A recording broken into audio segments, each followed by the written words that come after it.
It is now official. Jermell Charlo versus Tim Zoo. What up, Fight World? It's your boy Ego, and I'm back with some more boxing. I bring you all some good news. Lines only, Jermell Charlo will be facing Tim Tszyu, son of Costa Tszyu, legend in boxing, beat Zab Judah, fought Ricky Hatton, Russian he migrated to Australia. Yeah, him. He's fighting his son. January 28th at the Michelob Ultra Arena in Las Vegas. Showtime. It's non-pay-per-view. It's on Showtime Championship Boxing. Woo! I really like this fight. Jermell Charlo deserves a lot of credit.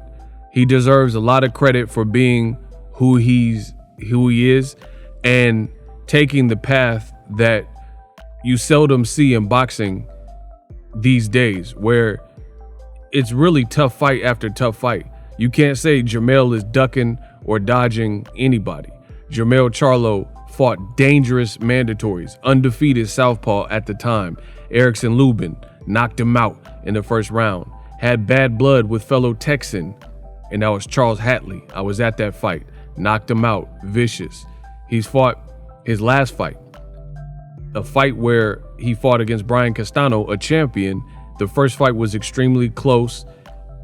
It was ruled a draw. Some people didn't like the outcome. Some people thought it was a draw. Some people thought Charlo won. Some people thought that Castano won. But they ran it back, and Jermell Charlo did what no one else has done, and he stopped Brian Castano, who I don't even think he had been dropped before. And he dropped him twice and stopped him. And it was a drag out fight. Early rounds were pretty close. I still had Jermell Charlo winning, and Jermell Charlo started to totally pull away about halfway through the contest and really started showing separation. And he became undisputed in that fight. Now he's putting all his belts on the line against son of legend, and that's Tim Tszyu. Tim Tszyu, he's done his fair share of interviews, and he basically said he's ready for the moment. And he said he wants to fight. Last fight, he fought Terrell Goucher, got dropped, I think, in the first round. And, he came back to hurt Terrell Goucher and beat him over the course of 12 rounds.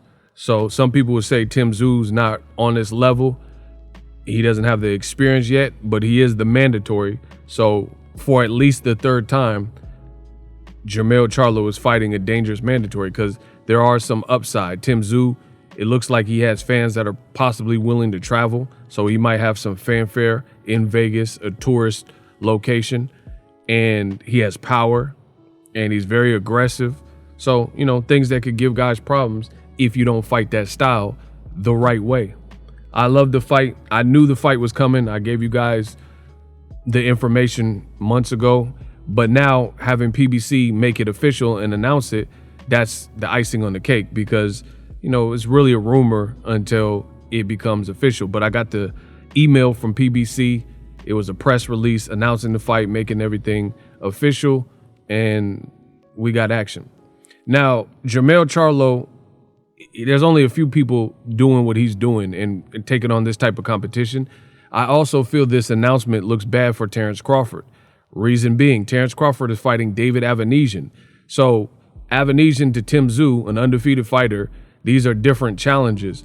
And the reason I'm bringing up Terrence Crawford is because he keeps calling out Errol Spence and saying and mentioning Errol Spence to promote the David Avanesian fight, but he has had some back and forth with Jermell Charlo as well. Most recently, at his media day yesterday, Terrence Crawford said he would, quote, step on Jermell Charlo. So Jermell Charlo is continuing to push himself and prove his legitimacy and his greatness by taking on tough challenges. Crawford is talking about fighting Errol Spence, talking about fighting and stepping on Jermell Charlo. He was in negotiations with PBC and Al Heyman, but when it came down to it, he decided another route to take what most people believe a tune-up in a guy, David Avanesian, that has no chance. Versus, I don't think Jermell would lose to Tim Tszyu, but there are people that would bet some money on Tim Tszyu just because you got to look at it. Tim Tszyu he's fresher in the sense of he hasn't been through no wars like that. You know, he got dropped, but he hasn't had the same type of mileage on him in tough fights. Charlo had some tough fights with John Jackson, tough fights with, you know, Austin Trout was kind of tricky.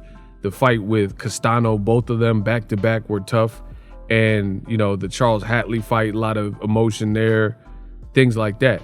You know, so Jermell Charlo is constantly pushing himself and taking tough fights. Gabe Rosado and Tony Harrison, both of those fights. So at the end of the day, Charlo, he's not taking it easy. He's like tough fight after tough fight after tough fight and undisputed. So there's certain pressures that lie with that. Meanwhile, again, like I said, Crawford, he's talking about fighting Errol, talking about fighting Jermell and using them for promotion.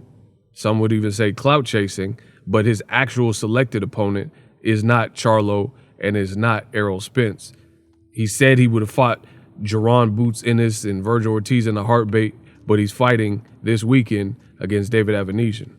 So back to Charlo, you know, I expect nothing less of him. He showed who he was many fights ago, taking the Castano rematch, taking the Harrison immediate rematch. Harrison pulled out, so he ended up fighting Jorge Cota and knocking him out. I was at that fight. And then he did fight Harrison next when Harrison was healed up, and he knocked him out as well. So Jermell Charlo's that dude, and he definitely deserves to be on the pound for pound list. It's funny that old media won't put Jermell Charlo on the pound for pound list, and he's undisputed and fighting these level of foes. And then Nayao Inoue, who's a good fighter, he's fighting Paul Butler for undisputed. Big difference. Drop your thoughts in the comment section. Best of the business. Y'all knew that. Subscribe to the channel. I'm out. Introducing Super Thanks.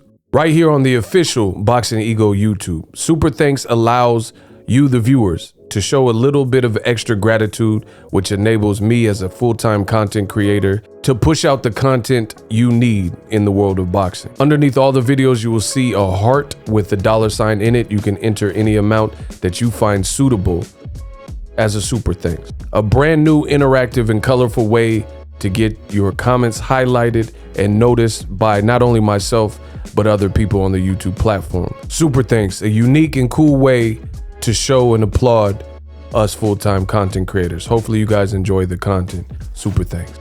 The future is now. The Hibernation 5s by Kenichi Bear. Hybrid gaming and lifestyle headphones. Out of the box, you can connect to any console or PC. Bluetooth ready with a low latency USB adapter, color RGB, and extreme bass mode. The Hibernation 5s adjust to you. Whether you need a gaming, travel, gym, or lifestyle headphones, the Hibernations got you covered. The new Hibernation 5s, link in the description. Customize the way you hear the world. Welcome to the nation. Are you tired of your YouTube videos not getting any views? Well, consider TubeBuddy. I've used TubeBuddy for years to scale up my YouTube channel. Now we're sitting over 200,000 subscribers. TubeBuddy is a browser extension that offers a ton of built-in productivity and time-saving services to take your channel to the next level. Use my link in the description to get started with TubeBuddy and level up your channel faster. We working.